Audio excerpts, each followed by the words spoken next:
시험을 만나고 또 소위 시련이라는 것을 사람이 겪게 될 것 같으면 사람이 누군지를 우리가 볼 수 있습니다. 또 이 시련이라고 하는 것이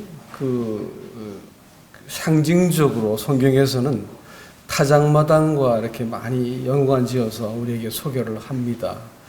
타작을 할 때는 이 도리깨라고 해서 이렇게 무슨 이렇게 막대기 같은 빙빙 도는 걸 가지고 딱딱 때리면 곡식과 이삭이 분리가 되고 또 때리면 그 껍질이 이렇게 벗겨지는 것이죠.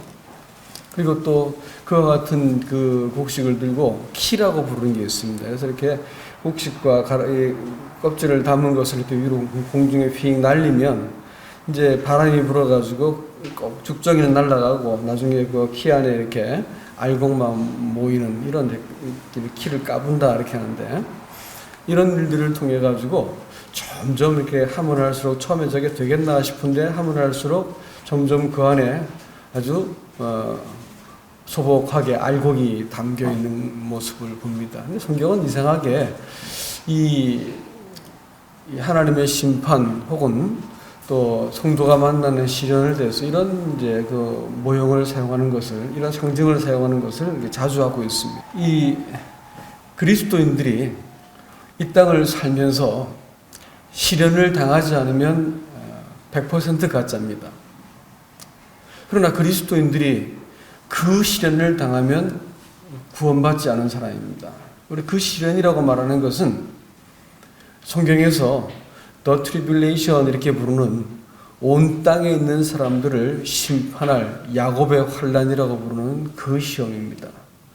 그 시험은 구원받지 않은 남은 이 거짓 교회가 겪게 되어질 그와 같은 심판을 의미합니다. 하나님의 시험을 말합니다. 그러나 그리스도인들은 그 마지막 때 일어날 일 전에 여러 가지 시련들을 당하면서 네가 알곡이냐, 네가 죽정이냐 이런 것을 자꾸 확인하시는 거예요. 그러니까 처음부터 깜냥이 안 되면 까부르지도 않죠. 그러나 이제 알곡이 분명하면 껍질을 깨뜨리고 벗겨내면서 죽정이는 날려보내고 알곡을 모으는 것입니다. 그리스도인들이 이 땅을 살면서 어려움과 시험을 약삭빠르게 피해 다니는 것이 좋은 신앙이 아니고, 나한테는 아무 문제 없고 내 평생 청명한 날만 있었다 그러면 그런 말하는 사람들은 100% 가짜입니다. 제가 말투가 좀 강력한데 그리스도인들은 그럴 리가 없습니다. 여러분, 곡식을 심어놔도 비바람 치고 또 이렇게 아주 고약한 일기를 견뎌야만 나중에 가을이 되면 결실을 하는 것처럼 그리스도인도 순차적으로 어릴 때야 무슨 고단한 일이 있겠어요. 그러나 이제 나이가 들고 또 이렇게 성장하고 어른이 되어가는 과정 속에서는 반드시 사람들은 고단한 일들을 겪게 되어 있습니다. 신앙의 영적인 세계에도 마찬가지죠. 우리는 어떤 위기를 만나고 시련을 겪습니다. 시련이라고 하는 그것은 그렇게 모질게 흔들리고 바람이 불고 막 때리고 짓눌리는데도 불구하고, 여러분 단단한 껍질은 수레가 이렇게 지나가면서 껍질을 딱딱딱 깨트려 버린다고요. 그러니까 아주 고통스러운 어떤 그런 걸 지나. 하지만 알맹이는 상하지 않고 껍질만 깨고 지나간다. 그러니까 이제 그리스도인의 그 삶 속에서 모든 허위, 그릇된 기초를 바탕으로 해서 쌓여져 있는 이런 것들이 다 날아가야 됩니다. 그래야지 그 사람 깊은 속에 있는 것이 그때 딱 드러나는 거예요. 성도가 평생토록 이 믿음의 그 중심이 하나님 앞에 딱 서지 못하면 계속해서 이 거짓된 생각에 의해서 믿음이 제한을 받습니다. 이런 얘기 잠깐 나눈 적이 있었었는데, 생각은요, 구원받지 않은 불순종의 자식들을 지배하고 제한하는 것입니다. 마찬가지로 연약한 그리스도인들도 마찬가지예요. 생각에 믿음이 제한을 받으면 그 신앙은 아주 미숙하고 형편없다는 뜻입니다. 세상 사람들은 인간관계를 맺고 자녀 교육을 시키고 노후를 준비하고 재정을 관리하고 이런 모든 것에 있어가지고 딱 우선순위와 자기 생각하는 것이 있습니다. 그래서 이런 것에 뭔가 이렇게 그 위기를 만나거나 이렇게 되면 못 견뎌야죠. 이 삶이 막 뒤흔들려 버립니다. 근데 그리스도인들도 연약한 사람들은 어떠냐면 생각이 딱 들어와 버리면요. 생각이 들어와 버리면 그 생각이 믿음을 제한해 버려요. 생각을 절대 벗어날 수 없는 거예요. 연약한 그리스도인들은 생각에 지배받는 그리스도입니다. 그래서 건강 문제라든지 재정의 문제라든지 노후의 문제라든지 직장 생활이라든지 또 인간관계라든지 또 자기 스스로 내가 생각하는 내가 다른 사람이 생각하는 나와 같을 것이다 믿는 것은 거의 정신병자 수준인 것입니다. 사람들이 자기 생각을 가지고 그 믿음이라고 하는 이 범주를 만들어 집을 지어냅니다. 그런데요, 이 사람이 영적으로 성숙하게 되면 진리의 이 근본이신 분을 내가 만나게 되어지고 또 사랑의 본체이신 분을 내가 딱 대면해가지고 마음으로 관계를 딱 맺게 되어지면 믿음이 생기게 돼요. 믿음이란 말은 다른 말로 한마디로 표현하면 뭐냐면 이 믿음이라고 하는 것은 하나님과의 관계 이렇게 말할 수 있습니다. 내적인 신념이 아니고요. 하나님과의 관계입니다. 그러니까 이 관계가 딱 성립되어 있는 사람들은 환경이 이렇게 뒤흔들리고 생각이 들어와서 의심과 두려움과 이렇게 마음의 초조함과 이런 것이 막 들어오거든요. 생각을 따라서. 그때 이제 믿음이 있는 사람들은 그 생각을 제한시켜 버린 거예요. 그 생각이 나를 뒤엎지 못하게 만드는 것이죠. 예수님을 태우고 있는데 막 폭풍이 있으니까 살려달라고 벌벌 떠고 난리가 났습니다. 예수님을 태우고 있는데. 그러니까 이제 이 환경, 감정, 이것은 우리의 생각을 이렇게 부추기지요. 생각이 딱 돌아와 버리면 믿음이라고 하는 것은 온데간데가 없어져 버립니다. 그렇기 때문에 이러한 시련이라고 말하는 것은 뭐냐면, 내가 그토록 믿어왔던 그것이 건강이 한순간에 날아가 버려요. 또 어떤 그 사업이 한순간에 와르르 무너져 버리죠. 내가 믿고 있던 어떤 그 원리를 따라서 사람들을 대했는데 인간관계가 와르르 깨져 버리죠. 이렇게 되면 내가 지금까지 이것이다 라고 싶었던 붙들고 있어. 이거 붙들고 있어야 내가 살 수 있어 라는 것이 딱 깨지고 나면 믿음이 온데간데 없어지는 거예요.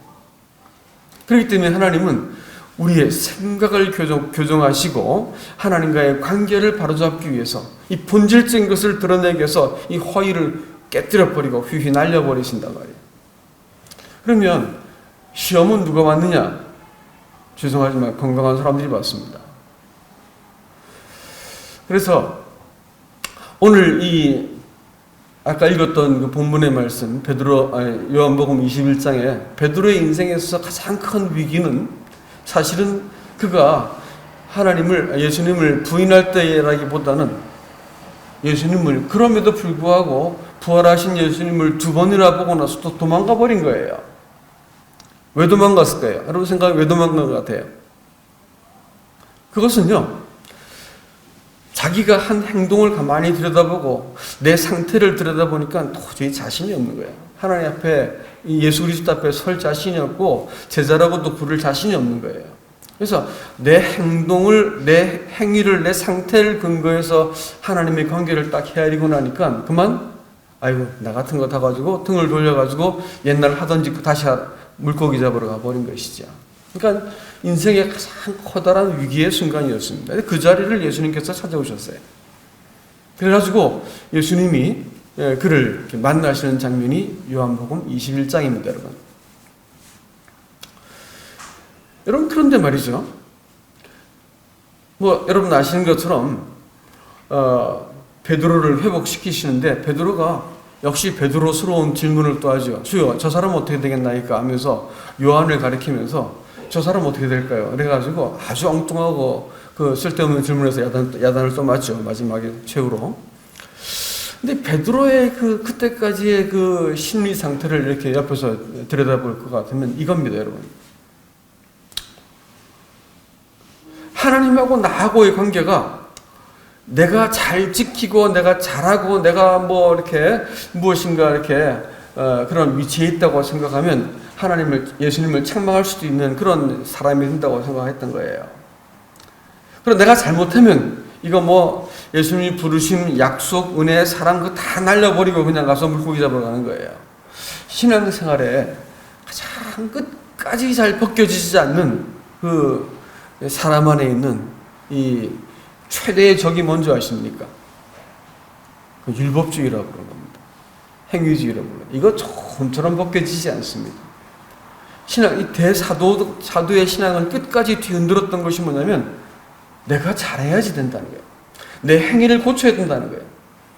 예? 그래가지고 내가 잘못한 것 때문에 내가 어려움을 겪은 거고 좀 잘하면 이것 때문에 하나님께서 날 보상해 줘야 된다고 믿고 있는 이런 관계를 맺고 있다 할 것 같으면 끝까지 위기를 피해갈 수가 없습니다.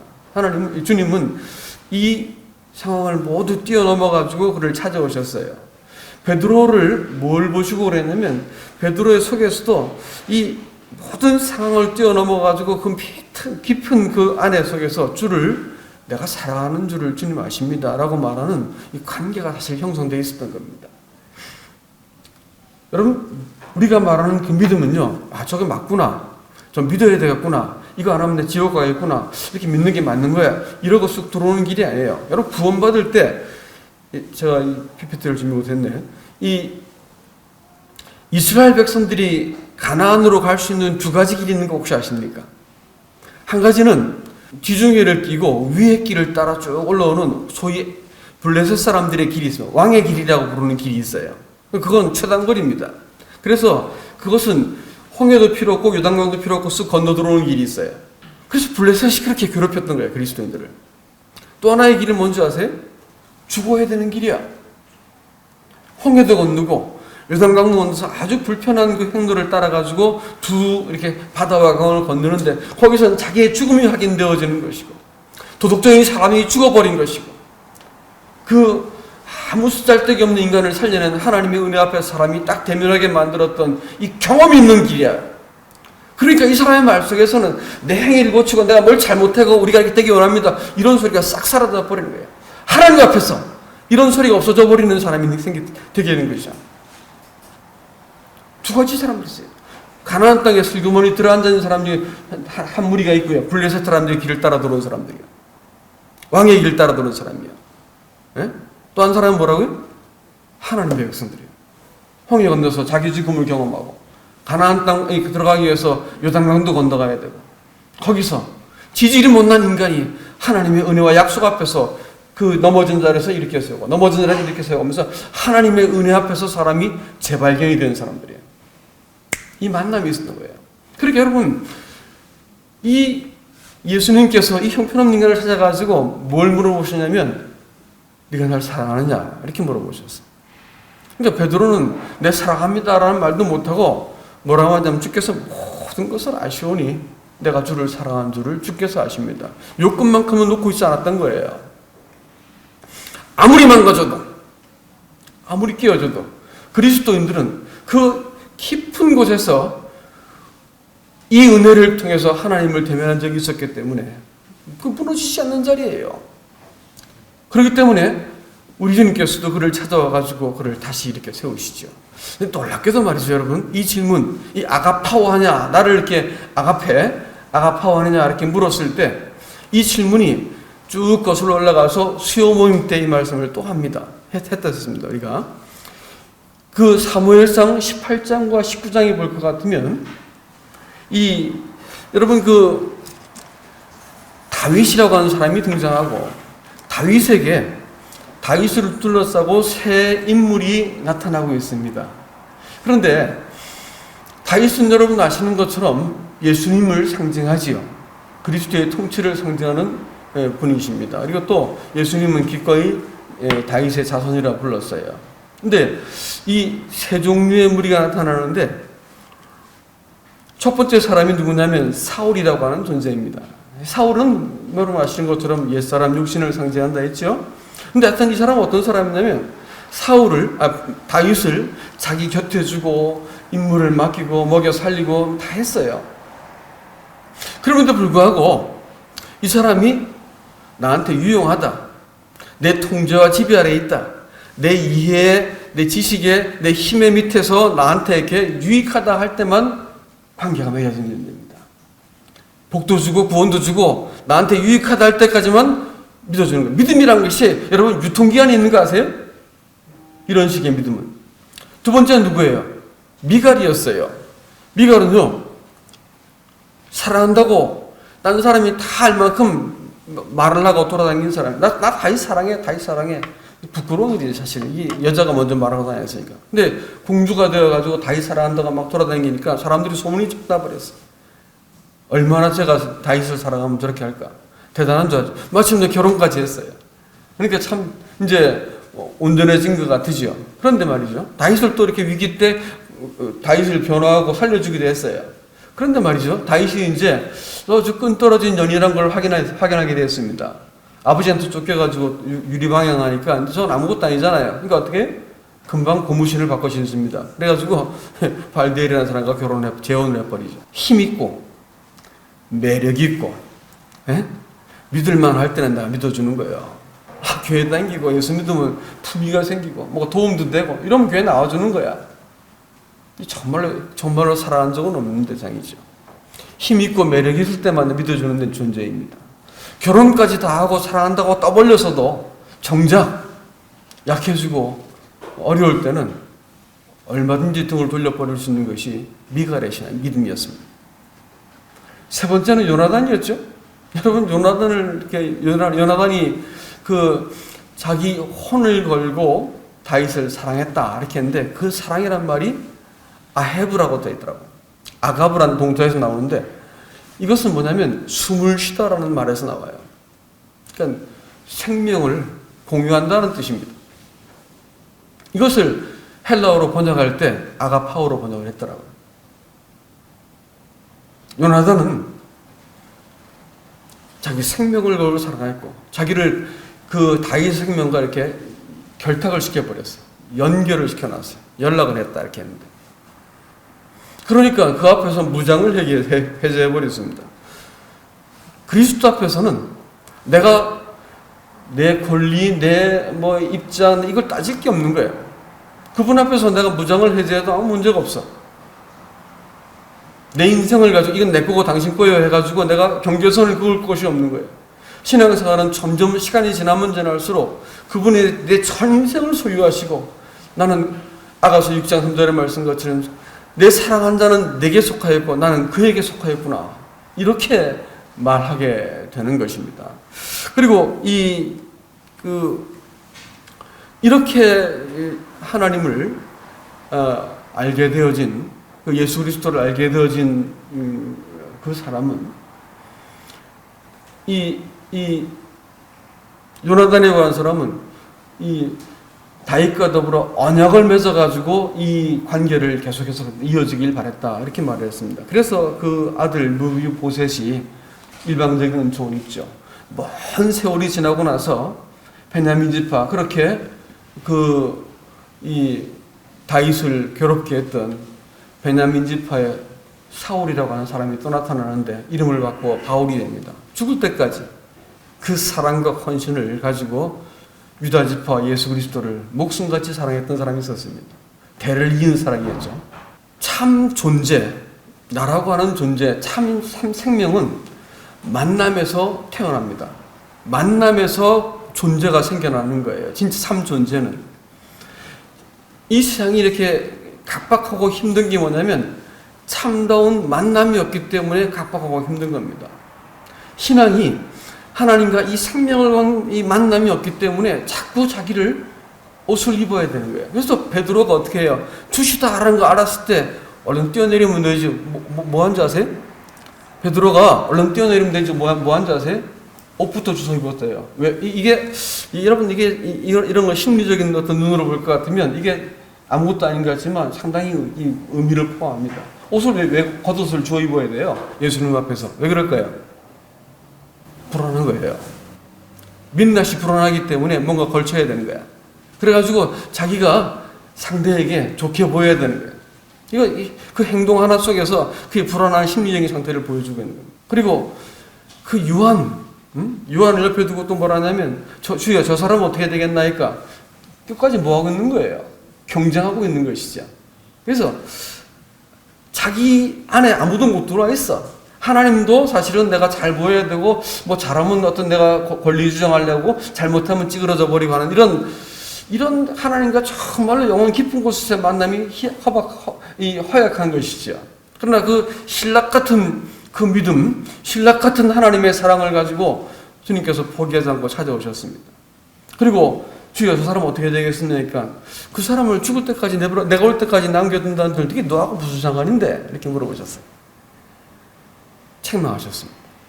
그리스도인들이 예수 믿고 정신 못 차리는 것이 이때 두 가지 이유예요. 한 가지는 율법주의입니다. 내 행위를 꾸며야 된다 생각하는 거예요. 고쳐야 된다 생각해요. 또 한 가지는 뭘까요? 형제로 보지 못하는 거예요. 저 사람을 고치고 내가 이겨먹고 내가 저 사람보다 잘났고 이래가지고 자기의 의견을 갖고 상대방을 제압해야 된다고 생각하는 거예요. 목리를 부리고 상대를 설득하려고 막 이 논리를 가득 끌어당기고 이렇게 하는 이유가 한 가지밖에 없어요. 내가 너보다 세다는 거예요. 그러고 있는 동안은 하나님의 교회는 큰 고통을 겪죠. 이 만남 속에서 하나님과 사람의 관계가 시작된 것처럼 이 만남은 일방적인 은혜를 통해 가지고 우리한테 다가왔기 때문에 나지 이 쓰레기 같은 존재가 하나님의 그 은혜 앞에서 이렇게 고스란히 발견이 되는 겁니다. 사람과의 만남도 마찬가지예요. 내가 주체고 네가 객체일 것 같으면 이 만남은 죽었다 깨도 상대방을 이용하는 관계입니다. 이 관계는 생존을 위해서는 필요할지 모르겠지만 절대로 삶의 의미를 부여하는 관계는 못 맺어요.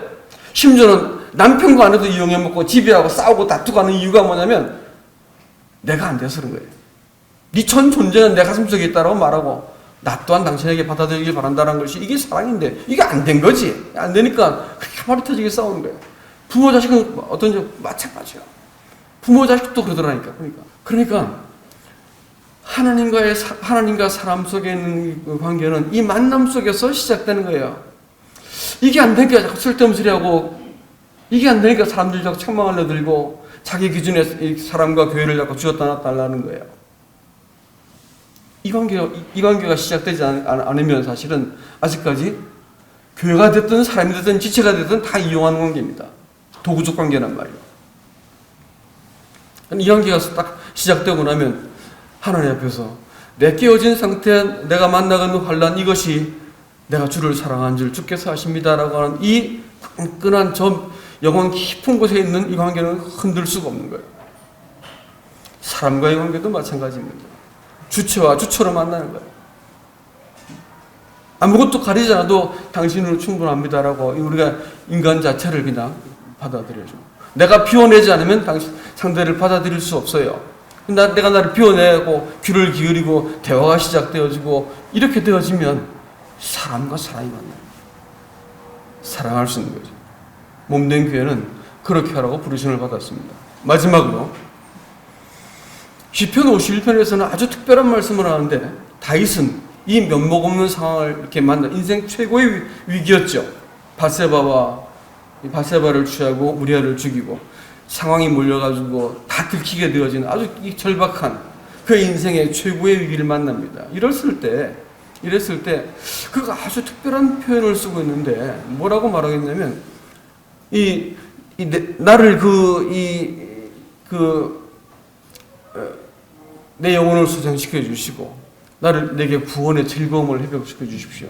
그리하면 내가 범죄자들을 가르치고 그들을 돌이키게 만들겠습니다. 라는 거예요. 여러분, 하나님과의 관계 속에서 이 은혜 경험하고 나면 다른 사람을 볼 때 먹이고 싶고 치고 싶은 거예요.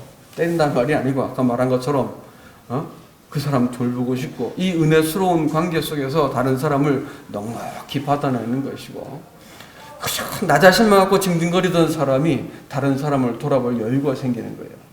예? 관계의 확장입니다. 하나님 아버지께서 자기 생명을 가지고 사람들에게 찾아 내려오셨잖아요. 그래서 하나님 아버지와 사귀던 이 관계가 사람과의 확장이 될 것을 기대하시고 아들이 희생되셨어요. 이 말씀은 제가 다음 시간에 드리랍니다.